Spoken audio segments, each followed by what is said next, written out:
Major League Wrestling here in Miami. Big debut in Miami at the Scottish Rite Temple.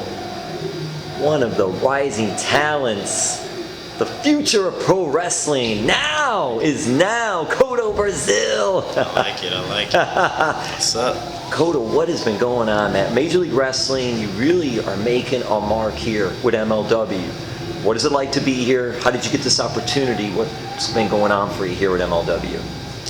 Well, a lot of things going on here at MLW. We've been making some moves and moving on up.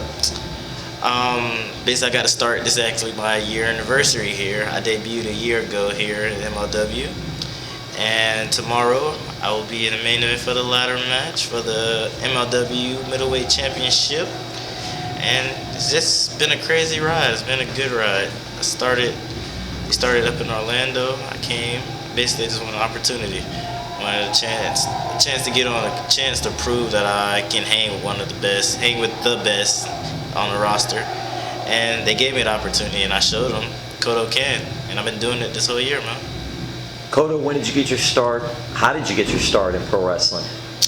I started in 2015. I actually went to train. My trainer is Jay Lethal, Ring of Honor champ.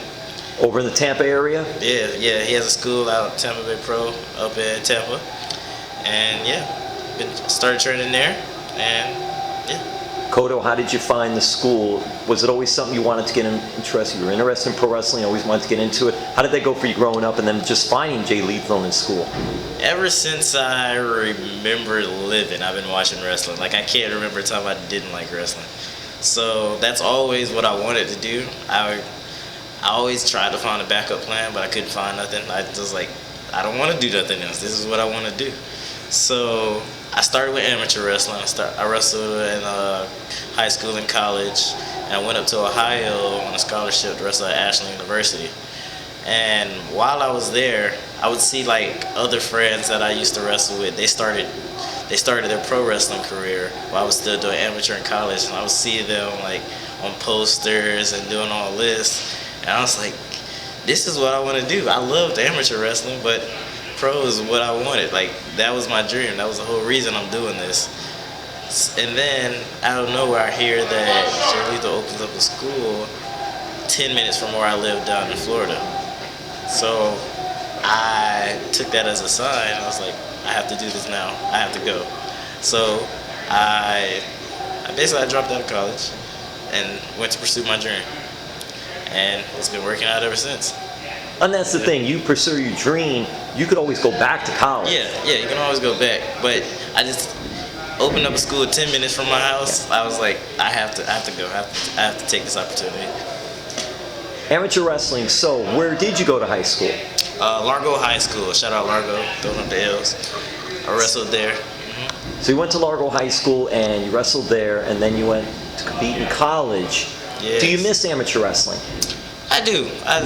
It was dear to me, but this is where I always wanted to be. From starting amateur, this is always where I wanted to get to. So it shaped me, but this is where I want to be. Not to give too much away, but how is the amateur style for you different from the pro style? It's a lot different. It's on amateur, you're focused on just beating your opponent. Like, that's the only focus. I'm gonna beat you. But in pro wrestling, there's so much more that comes with it. So much aspects. You have to build your brand. Amateur, you don't have to worry about the brand. You just gotta worry about beating people up. So here you gotta build your brand, build your name. You get a following and everything. Like, it's a business. You're your own business. Do you have fond memories of the Lakeland Civic Center? Yes. That's where we had the state tournament. That's right. Yeah. FHSAA State Wrestling Championships. Yes. I covered a few back in the day. Yeah. So how did that go for you? It was good. How many times did you make it to state, and how did you do? Made it to state 3 times. Nice. And I got 3rd my senior year. Only person to beat me was the champ, and I beat him earlier that year. Oh. Nick Soto, shout out to him. he's actually from this Miami area, so yeah, Nick Soto, he's real good. What did you like about amateur wrestling? Competition and I like team sports. I played football. I did rugby for a little, track. And those, besides track, you got to depend on the team. Like, you can't win without your team. In wrestling, you go out there and it's all on you.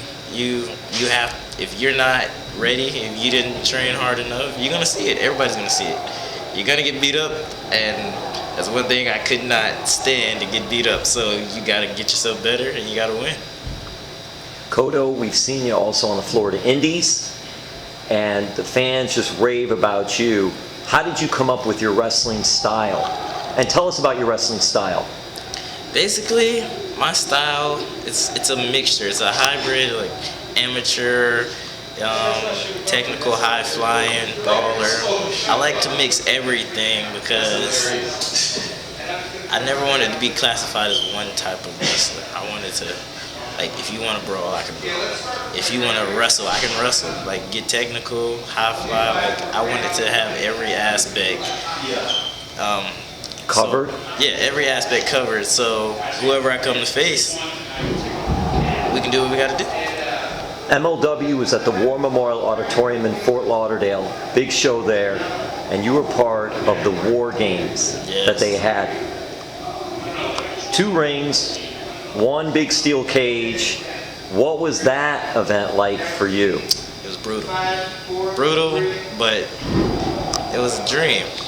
Growing up watching those type of matches, and then getting in there with people I grew up watching, like Tommy Dreamer, John Morrison, like it was crazy. Like, And a main event. yes. It was a big moment, and I feel like we delivered. I feel like we brought something different, and it's something I look back on. And we won, so that's we won. So yeah. For someone who hates to lose, that's right. That was I good. hate to lose. All right, Kotto, we'll wrap this up. So, for you, what makes Kotto Brazil a successful pro wrestler? What do you try to get out of all this? Basically, it's just, this is this thing I rep called OAO. OAO stands for overall obstacles, and that's basically why I feel like I'm succeeding at whatever opportunity I get, whatever little thing I get, I'm gonna make the most of it. I'm gonna make it work. If Kotto wasn't somebody that was supposed to work, Kotto wasn't supposed to be here a year from now, but you give me the opportunity, you let me in, I'm gonna break it down. That's basically what it is. Whatever you get, make it work. No excuse, just make it work. And that's what I want to get. I want to portray to everyone. Whatever opportunity you get, it's given to you for a reason, and you can make it work, and you can become one of the best, and you can go main event for the title, like me. Yeah. Kotto Brazil, and I want to leave it with this because this is interesting to me. How did you come up with the name Kotto Brazil? Is there any meaning behind that? It's just going back to, I was born in Haiti, so just going back to the Haitian roots. And that's really what it is. Just a little shout out to them, going back to the Was it roots. important to you, to Yes. represent? And how so? And just tell us a little bit how so. Just represent the culture. Like, that's basically it. I'm trying to represent the culture as much as I can. Kotto Brazil, thank you so much. Thank you.